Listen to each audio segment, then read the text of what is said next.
Hey everybody, welcome back to the channel. Dr. Mike here. Today we're talking about fiber, okay? Do you need dietary fiber? I know you're being bombarded with ads from everything from breakfast cereal to supplements to add more fiber to your diet. So let's talk about it. And just to answer the question up front, no, there is no requirement for dietary fiber in your diet. This is a marketing scheme that was created in the late 1800s. At least part of it is a marketing scheme. So let's talk about fiber. I got my notes here because there's a lot to go over. When did people first start talking about fiber? Really, it was the late 1800s. You had Kellogg, you had Graham, Sylvester Dam, Guinness, Burkett. These were the guys that were selling breakfast cereal. And the reason why some of these guys got started was they were a little bit of religious crazy, Seventh-day Adventists. They were strict vegetarians. In fact, Kellogg, the guy people talk about, you can look this up, don't take my word for it. He wanted people to eat his junk because he thought that men masturbated too much. And he thought that dietary fiber, his idea for what a proper diet is, would prevent men from masturbating. That is the reason he created that crap that he was selling up at his clinic for all those years, which eventually became a cereal company. I believe it was his brother who had the idea to market it to the masses. Anyway, what is fiber? It's confusing for some people. You have two kinds of fiber. You have soluble and insoluble fiber. How much do they want you to take? About 30 grams a day. Now, by definition, insoluble fiber, the one everyone talks about, is a waste product. It is indigestible. It is not like a fat or a protein or an amino acid or even a carbohydrate where your body can use it for something. At least carbs, which are not required, can be used for fuel. Indigestible fiber, the ones that you find in your fiber supplements, pass through the body unchanged. And of course, that's what they say is good about fiber, okay? It passes through the body unchanged, but it does good things while it's in your body. Okay, what does it help? They tell you to take it for constipation, controlling blood sugar, it makes you regular.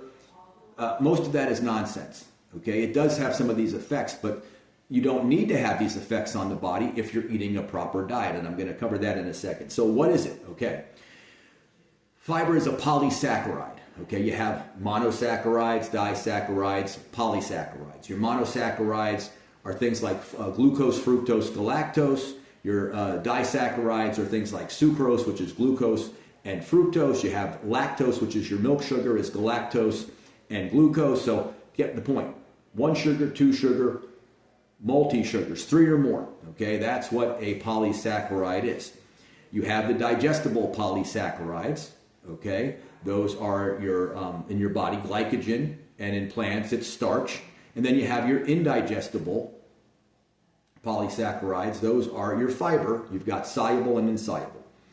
The difference between the two. Okay, soluble fiber is something like you would find in like porridge oats. You put it in water or you add water and it swells a little bit. Okay, this forms like a kind of a gel-like substance in the body, and it can attach to things like cholesterol. It can attach, again, in blood sugar type situations. This is the stuff that the body is soluble, not digestible, but soluble. The indigestible fiber is like the stuff you experience when you eat corn. Corn's got a lot of indigestible fiber. It comes out the same way it goes in. Okay, it's not changed. It's harder. Now, this is the part that gets kind of confusing, at least for when I first started looking at fiber intently.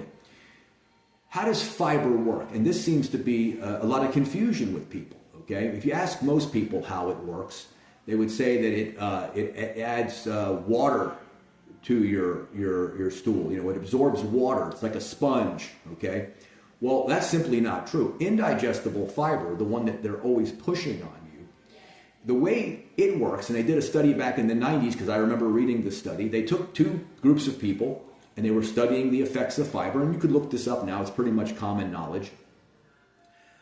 They gave one people insoluble fiber, and then they gave other people the same amount of plastic chips that could not be digested, small plastic chips.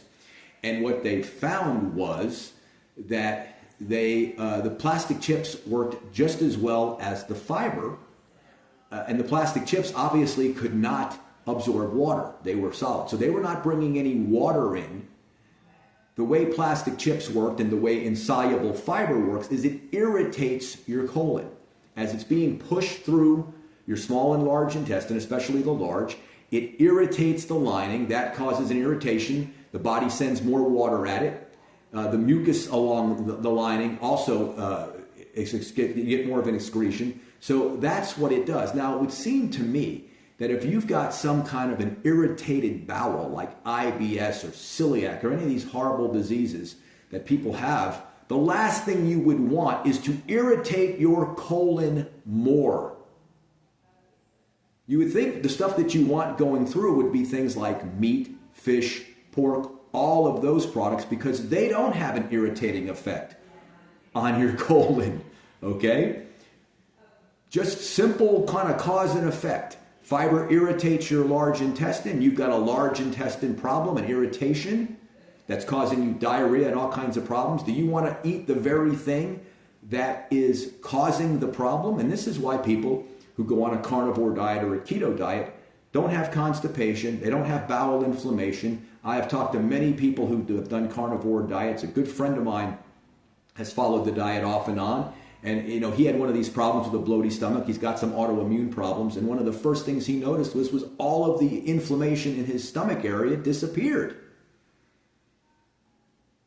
So, by definition, insoluble fiber is a waste product. You can't use it for anything. Again, it's not a vitamin, a mineral, a protein, or an essential fat.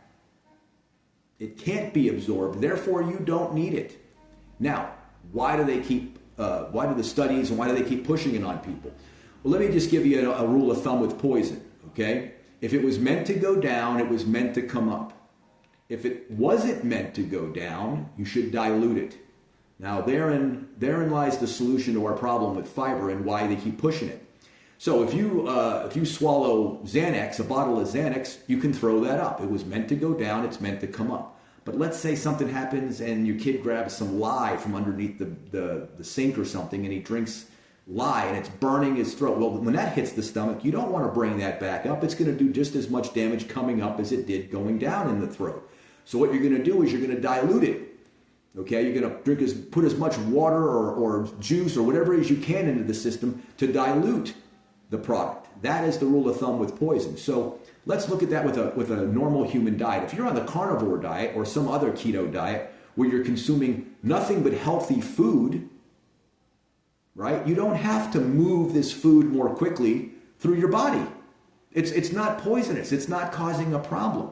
If you're eating the standard American diet where you wake up to a bowl of cereal and a glass of orange juice and Taco Bell for lunch, and then for dinner McDonald's or some other fast food or some processed food that you bought at the food store, do you think it might be beneficial if you were studying those people in our society, that if you added fiber to the diet, it might increase their health because it's actually moving the poisonous food they eat through their system more quickly, right? So if you're eating a high quality diet, fiber doesn't help you. Fiber moves those quality foods more quickly through your body, allowing you less time to absorb all the quality nutrients from it. You don't need to speed up the passage of protein and fats found in meat or fish or pork or turkey more quickly through your system. You want it to take its time, get all the protein, get all the vitamins, get all the minerals out of it. There's no need to speed it up. But, you know, if you go, one of my favorite restaurants down here is Flanagan's. If you go and you get their nacho platter, which is about this big, if anybody's been to Flanagan's, you can comment down below. I mean, if you're going to eat that, then, you know, maybe it's a good idea to move it more quickly through your body so you don't absorb all the vegetable fat it was cooked in. You don't absorb all the other junk that they added on top of it that's not so great for you. So here's where the whole thing comes from. If you're studying a race of people that eat a bunch of junky, crappy food, then perhaps moving that food more quickly through them is a beneficial effect for them.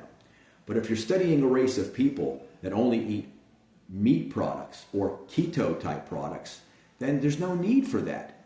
In fact, you don't want that.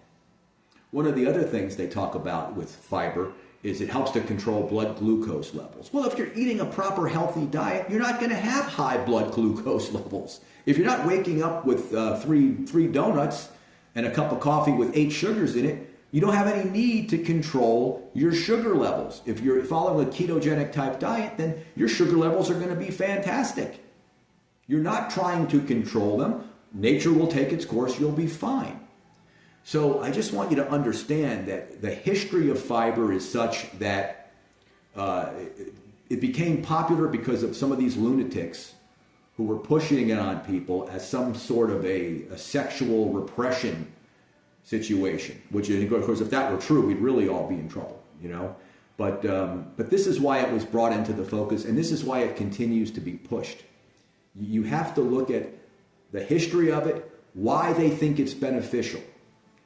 It's just like if you take a person who's eating a standard American diet, a lot of processed food, and you take that person and you put them on a carnivore diet or a keto diet. Are they going to feel better? Hell yeah, they are.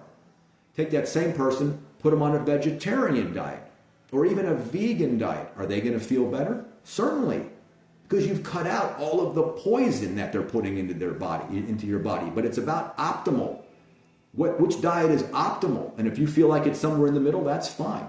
But fiber is just that. It's a waste product. It's not required by the body. Insoluble fiber passes through the body, just as we talked about, unchanged. There is no need for it in the human body. It's not processed or used in any way. Again, like with corn. Now, some part of the corn is digested. I don't want you to think that corn is totally useless. But one of the funny things about a lot of these fiber products is if you tried to eat that product in its natural state, you could not. You ever try and eat a raw ear of corn? Good luck with that, okay? Good luck with the raw corn. It's got to be highly processed to make it palatable, to make it even edible. So that's it. I don't think there's anything else. I wanted you to understand the history. In fact, let me just end with this. There have been numerous studies done where they've taken people with the worst kind of gastrointestinal problems, you know, the bloating in the blood, and the diarrhea, all kinds of problems, and they've rated them, and what do? They take them off all dietary fiber. They get rid of the irritant that they're putting into their colon, especially if you're susceptible to these irritants, and they all get better. They improve. So if you've got a problem like this, think about getting rid of the fiber in your diet and eating more whole natural foods. And if you're eating 30 grams of fiber a day that can't be used by the body, that's 30 grams of protein you could have eaten today, or 30 grams of essential fats you could have eaten today, or even 30 grams of carbohydrates that at least would have been used to fuel the body in some way. That 30 grams of fiber is basically a void that you put into your body for no good reason. That's the show. I hope it was entertaining and informative. You know, if you have questions, drop them in the comments below. I tried to keep this one under 10 minutes. I don't know if I'm there, but I'll see you guys on the next one.